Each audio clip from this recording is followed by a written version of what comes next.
The doors to the Grange hall felt heavier than iron under Mara Devin's palms, and she wondered if her legs would carry her through them at all. Beyond the carved oak, 200 voices hummed like wasps in a hive. She could not make out individual words, but she knew what they were saying. They were saying she would bolt. They were saying no orc woman in her right mind would walk down that aisle and bind herself to a human man in front of witnesses, not when half the county still crossed the street rather than pass too close to her kind. They were saying Nathaniel Brennan deserved better than a monster in a wedding dress, even if he was too kind-hearted or too foolish to see it himself. Mara pressed her forehead against the cool wood and tried to remember how to breathe. The dress her future mother-in-law had sewn hung beautifully on her frame, cream-colored linen with tiny purple flowers embroidered at the cuffs and collar. It had taken 3 fittings because Mrs. Brennan kept crying and having to start sections over, insisting that if her boy was going to marry, his bride would have a proper dress even if the whole county thought she had lost her mind. Mara was not tall by orc standards, barely 5.5 feet, but she was broad through the shoulders and thick through the middle, built like someone who had hauled water and split wood since childhood.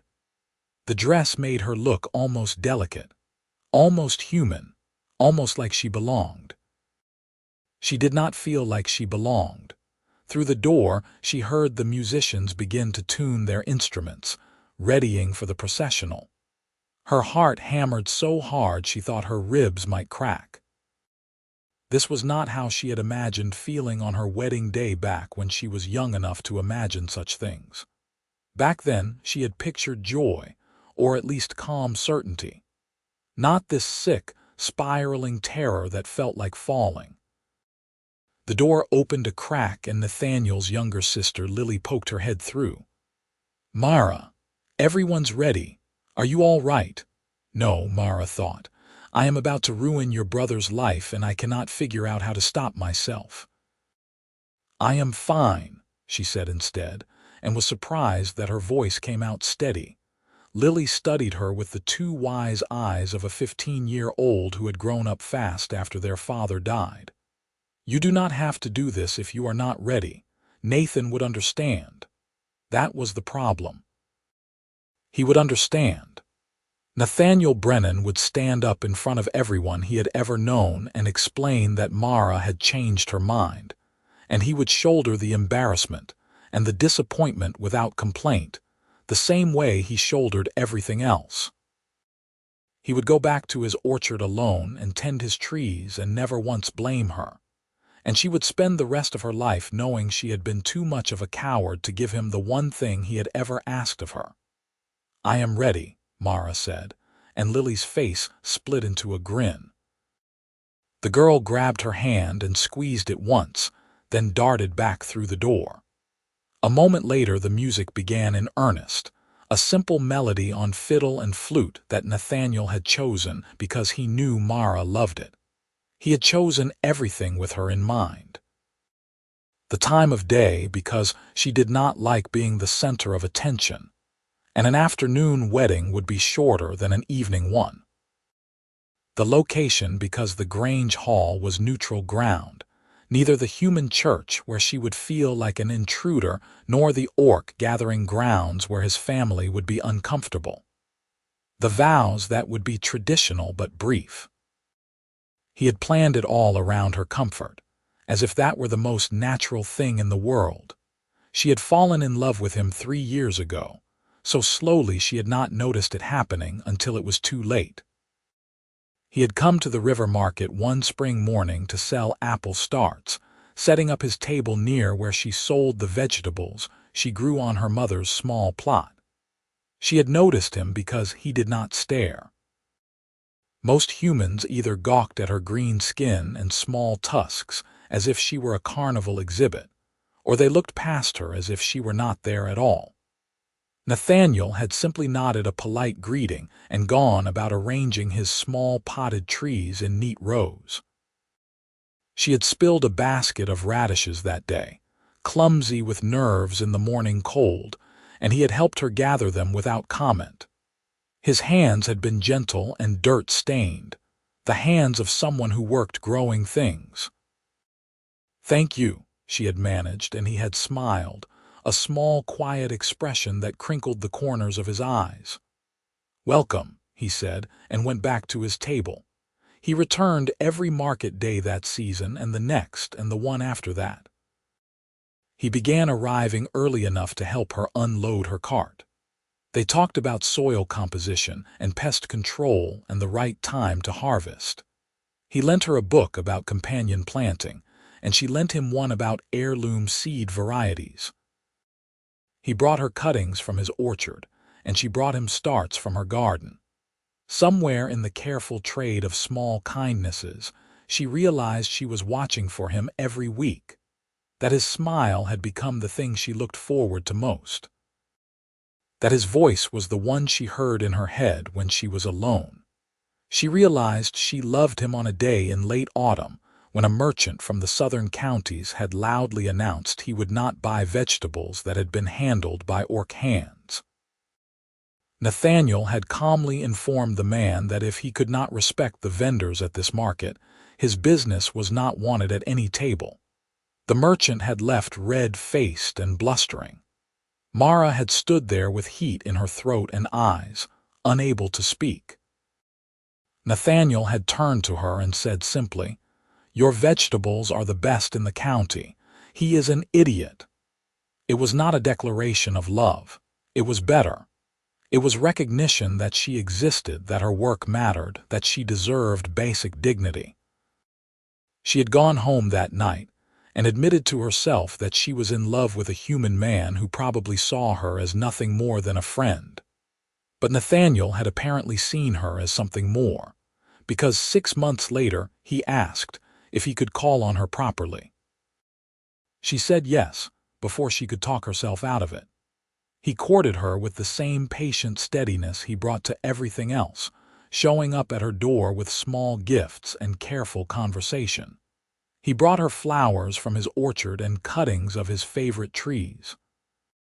He took her walking through his land and explained his plans for expansion, his dreams of breeding a new variety of apple that could withstand the harsh frontier winters. He introduced her to his mother and sister as if it were the most natural thing in the world, and when his mother had stared, shocked, he had simply said, "Ma, this is Mara. She is important to me." 8 months after that, he asked her to marry him in the same straightforward way he did everything. They were sitting by the river at sunset, and he said, "I would like to spend my life with you. Will you marry me?" She said yes with her heart in her throat. She said yes and meant it. She said yes, and then spent the next 4 months trying not to drown in terror. Because Nathaniel did not know about the debts. His father had died 2 years before they met, leaving the orchard in good shape, but the family finances in chaos. There had been loans taken out for expansion that had not yet paid off. There had been medical bills from the long illness. There had been investments that went sour and favors called in by relatives who needed help. Nathaniel had been 23 years old and suddenly responsible for his mother, his sister, and a business that was thriving in everything except cash. He had worked himself nearly to exhaustion keeping it all afloat, never complaining, never asking for help. Mara had learned about it by accident 2 months ago, overhearing Nathaniel's Uncle Marcus in the market square, loud with drink, telling anyone who would listen that his fool nephew was about to make everything worse by marrying an orc, that the creditors would use it as an excuse to call in the loans, that marrying outside your kind was grounds for breaking contracts. Everyone knew that Nathaniel was signing away everything his father had built for a tumble with a greenskin. She had gone home and been sick in the bushes behind her house. She had tried to break the engagement the next day. Nathaniel had listened to her fumbling excuses about not being ready, about needing more time, and then he had taken her hands and said, Mara, I know what you heard. Marcus was talking nonsense. We are going to be fine. But the debts will be handled, I promise. Please trust me. She had wanted to trust him. She had tried. But the fear sat in her stomach like a stone, growing heavier every day. The wedding invitations went out. The dress got made. The Grange Hall got reserved. And Mara lay awake at night imagining Nathaniel losing everything because of her. His land seized. His family left with nothing. All because he had been too good and too stubborn to see that loving her was going to destroy him. Now the door was opening for real and Lily was gesturing frantically. And there was nowhere left to hide. Mara stepped through the door into the hall, and 200 faces turned toward her. The Grange was decorated simply but beautifully. Late summer flowers in jars along the walls and candles burning in the windows. The guests packed the benches, farmers and orchard keepers and merchants she had seen at the market for years. She recognized most of them. She saw the ones who had always been kind and the ones who had always been cold. She saw Nathaniel's family in the front rows and her own mother sitting stiffly beside them, the only orc in a sea of humans. She saw the speculation and the doubt on faces throughout the room, and she knew what they were thinking. They were thinking she would not go through with it. They were thinking this was a spectacle, not a wedding. Then she saw Nathaniel. He stood at the front of the hall in a simple dark suit, his hair combed back, and his calloused hands clasped in front of him. He was not a handsome man by any poetic standard, too lanky and weathered, with a crooked nose from a childhood break and lines around his eyes from squinting at the sun. But when he saw her, his face lit up as if someone had kindled a lamp inside him, and Mara felt her chest loosen enough to breathe. She walked down the aisle on shaking legs. Nobody stopped her. Nobody objected. The walk felt like it took years and also no time at all. Then she was standing beside Nathaniel and he was taking her hand, and his palm was as sweaty as hers. "You look beautiful," he whispered, too low for anyone else to hear. "You look terrified," she whispered back, and he huffed a tiny laugh. "I am," he admitted. "Are you?" "More than I have ever been in my life." His hand tightened on hers. "We do not have to do this if you do not want to." She looked at him, at this impossible, stubborn, patient man who had chosen her out of all the easier options in the world, and felt something crack open in her chest. "I want to," she said, and meant it. The officiant, a gray-haired woman named Pastor Innes who ran the local chapel, cleared her throat. "Shall we begin?" The ceremony itself was a blur. Pastor Innes spoke about commitment and partnership and the joining of two lives. Nathaniel's hand stayed warm in Mara's. The guests shifted and whispered. Mara's mother cried silently in the front row. Everything felt too bright and too surreal, as if she had stepped into someone else's life. Then Pastor Innes said, "Nathaniel, do you take this woman as your lawfully wedded wife, to have and to hold from this day forward, for better or worse, for richer or poorer, in sickness and in health, as long as you both shall live?" "I do," Nathaniel said clearly, looking straight at Mara, and there was not a shred of doubt in his voice. Pastor Innes turned to Mara. "Mara, do you wait," Nathaniel said suddenly. "Before she answers, I need to say something." A rustle went through the crowd. Mara's heart stopped. Pastor Innes looked startled but nodded. Nathaniel took both of Mara's hands and turned to face her fully. He looked nervous but determined, the expression he wore when he was about to do something difficult. "I need you to know," he said quietly, "that I sold the East Orchard." Mara stared at him. The East Orchard was his best land, 20 acres of mature trees that produced the bulk of his income. It was the plot his grandfather had planted, the one Nathaniel himself had told her he would never part with because it was the heart of the whole operation. "What?" The word came out as barely a whisper. "I sold it last month," Nathaniel continued. To a consortium from the Southern Valley. They paid well, more than enough to settle the debts my father left and clear the loans that Marcus and the others were worried about. He took a shaky breath. I am free and clear now. No one can use this marriage as an excuse for anything. No one can take what is mine or what will be ours.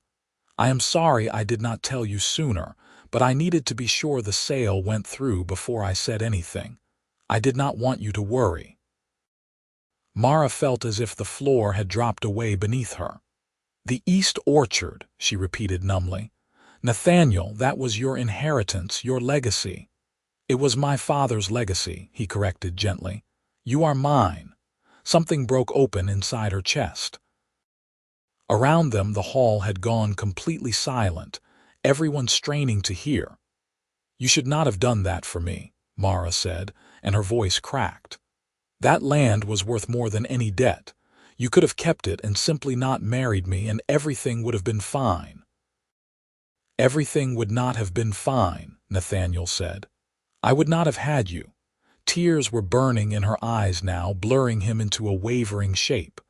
But your family's land is still here. The South Orchard, the apple starts, the land around the house. Everything that matters is still here, and more importantly, you are here.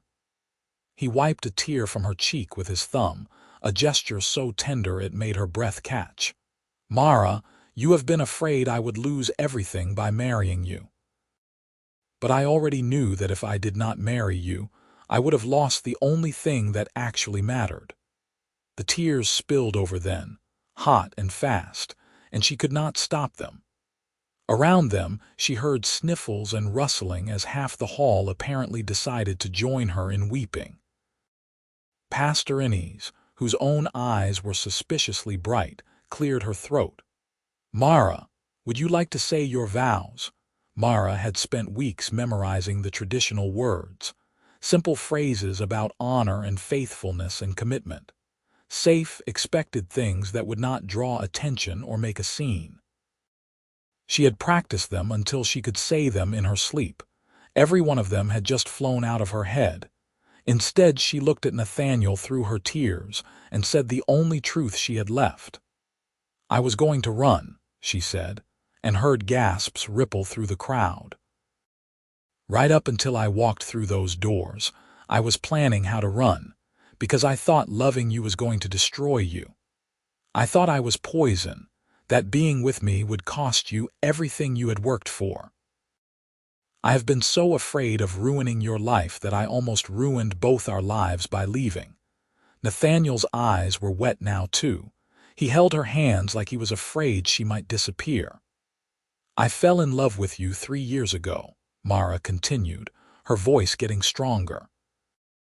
I fell in love with your kindness and your stubbornness, and the way you treat me like I am just a person, not a monster to be feared or a novelty to be gawked at. I fell in love with your patience and the way you listen and the way you know exactly when I need silence and when I need words. I fell in love with your terrible jokes and your careful hands and the way you look at your trees as if they are your children. A laugh rippled through the crowd, watery with emotion. You sold your grandfather's orchard for me, Mara said.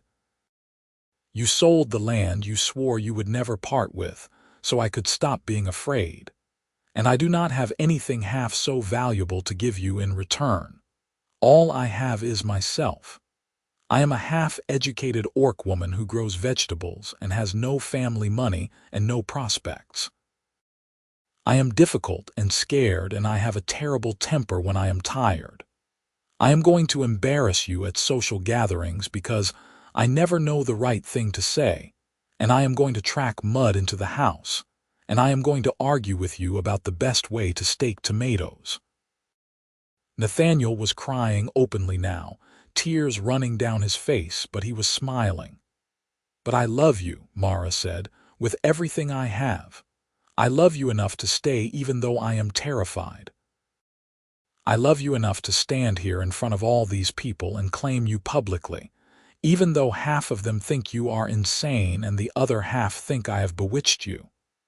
I love you enough to build a life with you, whatever that looks like. Even if it means starting over. Even if it means planting new trees and waiting years for them to fruit. Even if it means her voice broke and she had to stop and breathe. Even if it means trusting that I am not going to destroy you, she finished quietly. Even though that is the scariest thing I have ever done. She took a shaking breath and squared her shoulders.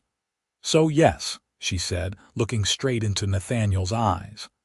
I take you as my husband, for better or worse, for richer or poorer, in sickness and in health, for as long as we both live.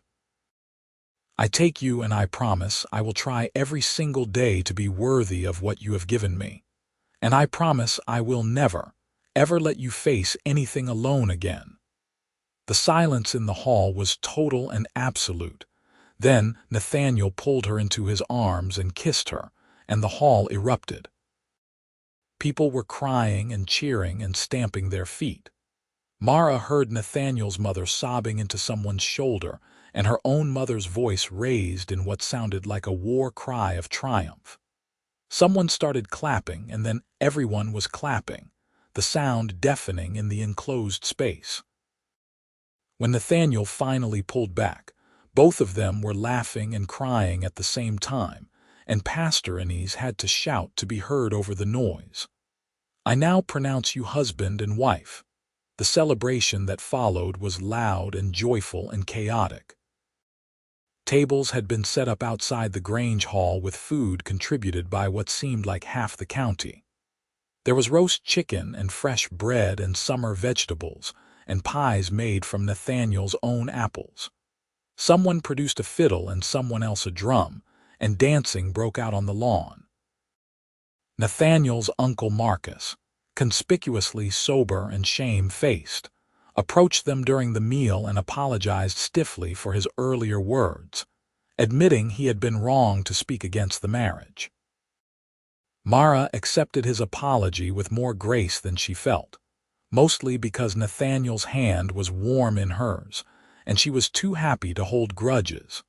People she had never spoken to came up to congratulate her, some with genuine warmth and some with cautious curiosity. She fielded questions about where they would live, and whether she would keep her vegetable plot, and what they planned to do about the sold orchard. Nathaniel answered most of them with his usual patient brevity, one arm around Mara's waist as if he needed to keep touching her to believe she was real. Her mother cornered her during a lull in the festivities, pulling her aside with strong green hands that matched Mara's own. You did well, her mother said gruffly.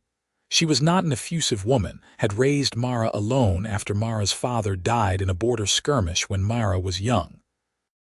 Praise from her was hard-won and meant everything. I almost ran, Mara admitted, but you did not. Her mother cupped her face with one rough palm. You stayed. You chose to trust him. That takes more courage than running ever would. He sold his best land for me, Mama. And you walked through those doors for him. I would say you are well matched. Her mother's eyes were suspiciously bright. Your father would have liked him, I think. He always respected people who worked the land. Mara hugged her then, sudden and fierce, and her mother held her tightly for a long moment before pulling back and clearing her throat. Go dance with your husband, she said. I want to see if his mother is as good at cards as she claims. Mara found Nathaniel by the orchard cart that had been decorated with ribbons and pressed into service as a makeshift gift table. He was talking to an older man she recognized as one of his father's friends, but when he saw her approaching he excused himself immediately. Surviving? He asked, pulling her close. Barely, she said, but she was smiling. Are you all right? I know today was difficult. Today was perfect, Nathaniel said firmly. Every part of it. He kissed her forehead. Though I am looking forward to when we can go home and it is just us. Just us, Mara repeated, tasting the words. That sounds wonderful. They danced as the sun set, surrounded by well-wishers and glowing candles.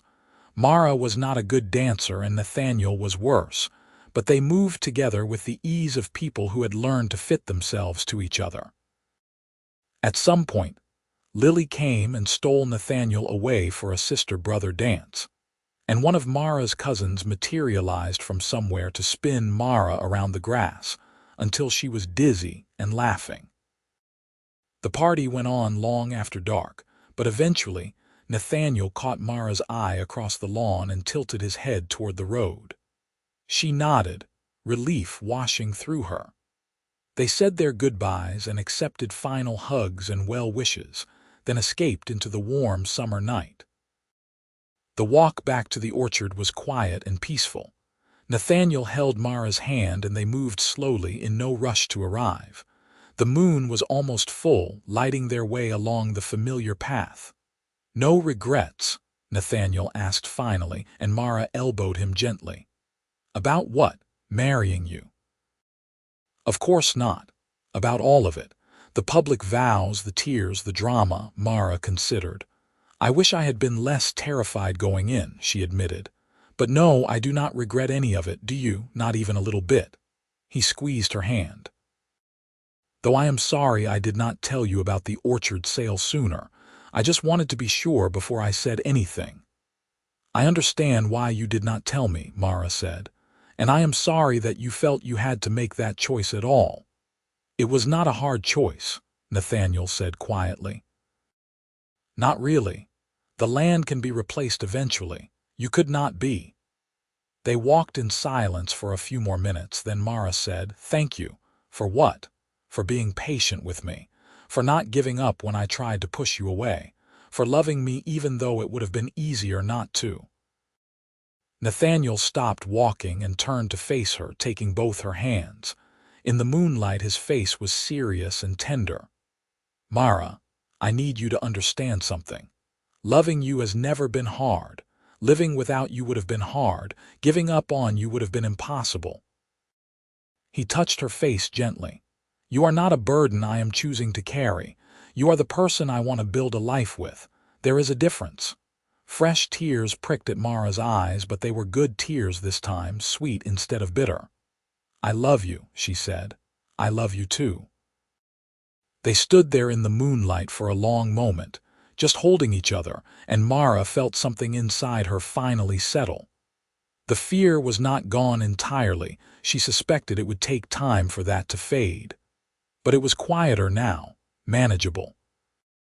Overwhelmed by the solid certainty of Nathaniel's presence beside her, they reached the orchard as the moon rose higher.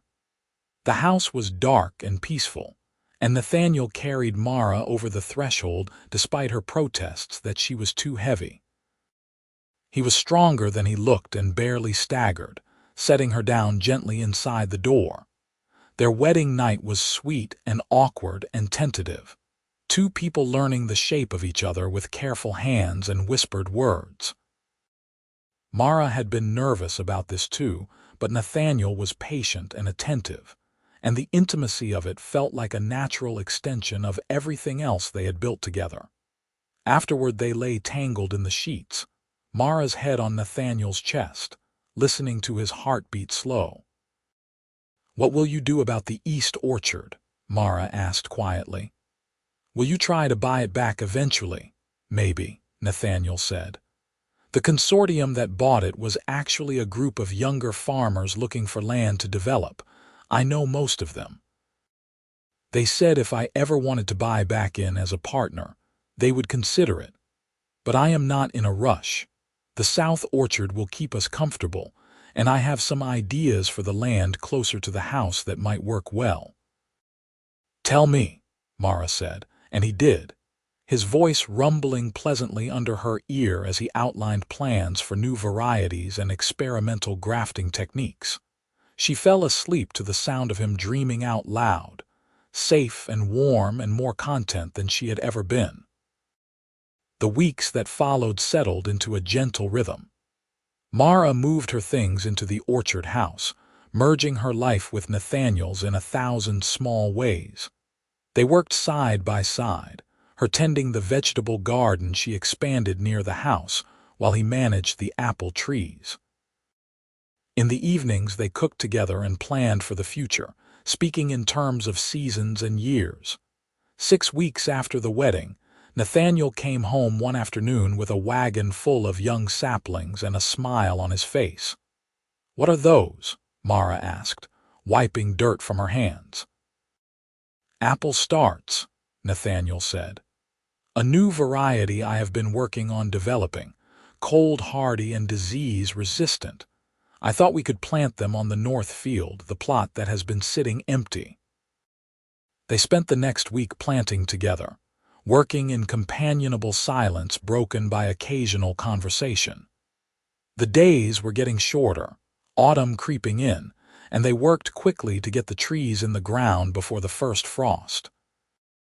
It was hard work, digging holes and settling roots and packing soil, but it was good work. Satisfying.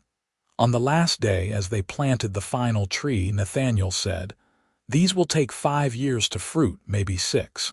We are going to have to be patient." "I can be patient," Mara said, tamping down the soil around the small trunk. "We have time." "We do," Nathaniel agreed. He straightened and looked out over the newly planted field, rows of small trees stretching into the distance. "It is a start." "It is," Mara said and took his hand. They stood there together as the sun set over the orchard, two people who had chosen each other despite everything. The small trees swayed in the evening breeze, and Mara thought about how much could grow from a single act of courage. About how sometimes the bravest thing you could do was stay when everything in you wanted to run. About how trust was not something you felt, but something you built, day by day, with careful hands and patient work. "I am glad I married you," she said. Nathaniel looked at her and smiled, that small, quiet expression that still made her heart skip. "I am glad you married me too," he said. They walked back to the house hand in hand as the first stars appeared overhead, ready for whatever came next. The trees they had planted would take years to grow, but they would grow together. They would weather storms and celebrate harvests. They would argue about pruning techniques and laugh over shared meals. They would build something that mattered, one day at a time. Behind them, the young orchard stood silent in the gathering dark, full of promise and potential. It would take work and time and patience, but that was all right. They had all three in abundance now. The roots were planted deep, and the future stretched out before them like an open field, waiting to be filled with green and growing things. Mara looked back once at the rows of saplings, then forward at the warm light spilling from their house.